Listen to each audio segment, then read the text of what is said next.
Good noon everyone or mayong udto ninyong tanan. So just arrived from Rosie. So ngayon ang isi-share ko sa inyo para naman yung wala pang alam o sa ito lang video nito is para sa wala pang alam regarding the carburetor type at saka yung FI. Ito na lang video ang isi-share ko sa inyo. So I'm not also an expert.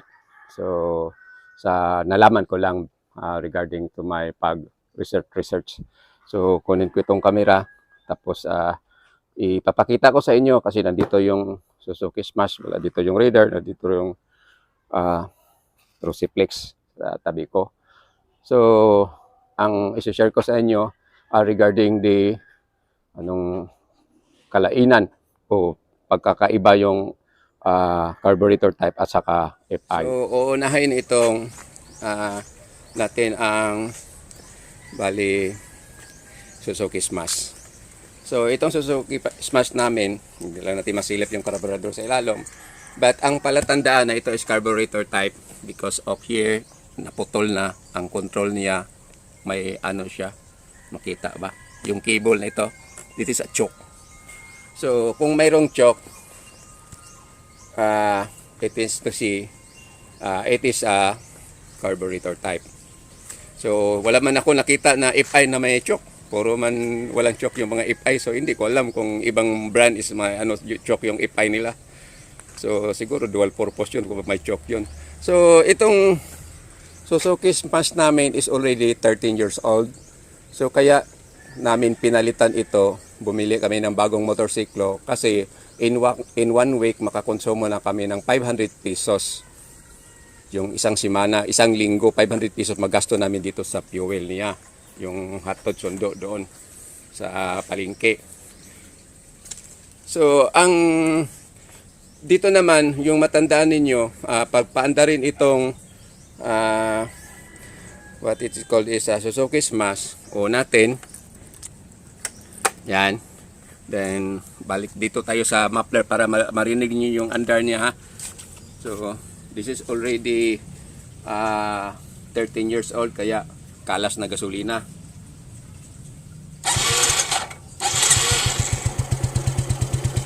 So, hopefully marinig ninyo yung andar niya. Saan ba dito? So, pag andar yung may choke, hindi ko tinuchukan doon kasi pag ito-choke ko, tataas yung RPM niya, yung revolution ba. So, hindi ko tinuchukan. Kaya, umandar siya, pero yung andar niya is diretso ra bang tahimik ra ba? Hindi maingay. So yun ang sa carburetor type kung umandar siya. Ngayon lipat naman tayo doon sa Rusiflex. So itong Rusiflex, kung may nagsabi kasi nga hindi ito FI, it's carburetor. So silipin natin dito sa bandang area na ito. Yan sa baba na sa signal light ay lalong pata para maklaro. Yan, wala ka makikitang choke. So if ever this motorcycle is a carburetor type, may choke sana ito. So this is a FI or fuel injection. Now paandarin ko, then pakinggan ninyo yung tunog sa motorsiklo during the time na mag-start siya na umandar. Ito natin. Tapos sa brake, start.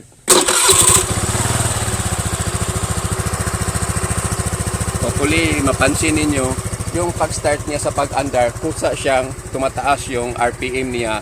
Tapos pag ma-stabilize na niya yung andar niya, kusa siyang bumababa.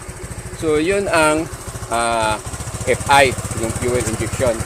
Then there's a time, if ever hindi pa niya makaya yung kasi malamig pa yung engine, bigla siyang tataas. So, parang may automatic siya tataas bababa yung idle niya.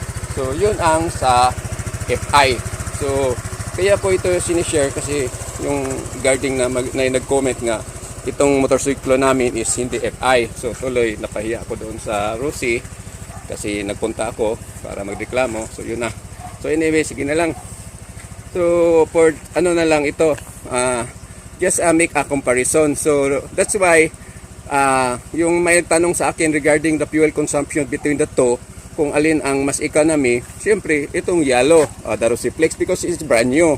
And this, according to the review for this one, not on the review but it's in the factory, that it runs 45 to 47 kilometers per liter, which as the Rosiflex, it will run to 45 to 50 kilometers per liter.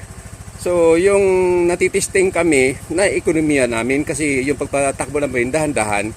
Then this one, kaya pinalitan na namin itong luma na Suzuki because it's already 13 years old. Tapos medyo maano na siya sa gasolina.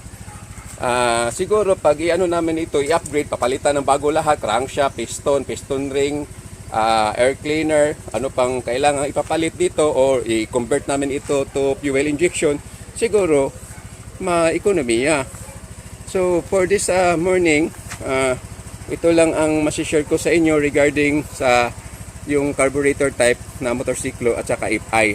So yung sa balik ko naman, yung sa carburetor, pag andar ninyo, lalo na kung hindi ka magchuchok, hindi tataas yung idle. Diretso siyang umandar na tahimik na mahina lang. Well as dito sa FI, which is the yellow, the flex, wala siyang choke, kaya pag under siya, kusa siyang magchuchok sa kanya kung malamig pa ang makina. Then after that, yung idle niya, bigla na lang bumaba for normal. Yon. Kaya minsan yung iba is ano nila, patasan nila yung yung painitin mo na yung makina bago tumakbo para mas kuan. Kasi sinubukan ko bigla ko itong pinatakbo na hindi pa mainit ang makina, is parang dihawiran. So and also regarding the performance, as sinabi ko na before, is itong Flex is may delay because this is an automatic. Siguro yung belt niya hindi rin siguro makahatak compared to the chain type na motorsiklo. So for this morning, ito lang masishare ko sa inyo. Hopefully na yung hindi pa alam regarding the FI at saka sa carburetor, may makukuha naman kayong information. So about also that, kung pwede, check mo na lang sa mga nag-vlog, nandun yun makikita ninyo. Basta mostly sa akin lang, no, hindi ko lang alam, hindi man ako marunong masyado sa motorsiklo. So sa akin lang is I understand kasi yung pagdating dito sa motorsiklo, ang hinanap ko kaagad yung choke. Saan ba yung choke dito? Paano ito pag hindi umaandar?